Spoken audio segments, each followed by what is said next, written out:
ఎన్నికలకు ముందు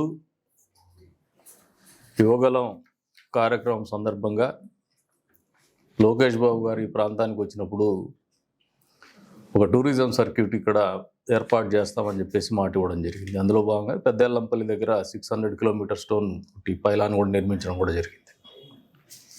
ఒక నాయకుడు అంటే మా పార్టీ తరపున వచ్చినటువంటి నాయకుడు ఇచ్చినటువంటి మాట అంటే మేమందరం ఇచ్చినట్టే.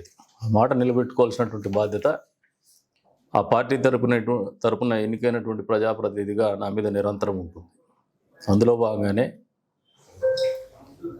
నరసింహస్వామి వారి బ్రహ్మోత్సవాలు కావచ్చు, మొన్న జరిగినటువంటి యోగి వేమన గారి జయంతి ఉత్సవాలు రాష్ట్ర పండుగ కింద ఆచరించడం కావచ్చు, కటార్పల్లో ఈ రోజున జరగబోయేటువంటి మహాశివరాత్రి ఉత్సవాలు, తిమ్మమ్మ మరి మన దగ్గర జరిగేటువంటి ఉత్సవాలు కావచ్చు, ఈ ప్రాంత అభివృద్ధికి, ఈ ప్రాంతంలో టూరిజం పెంపొందించుకోవడానికి ఉపయోగించుకోవాలనే ఆలోచనతోనే ఈ ఉత్సవాల్ని బ్రహ్మాండంగా నిర్వహించాలనే ఆలోచనతో ముందుకు వచ్చున్నాం.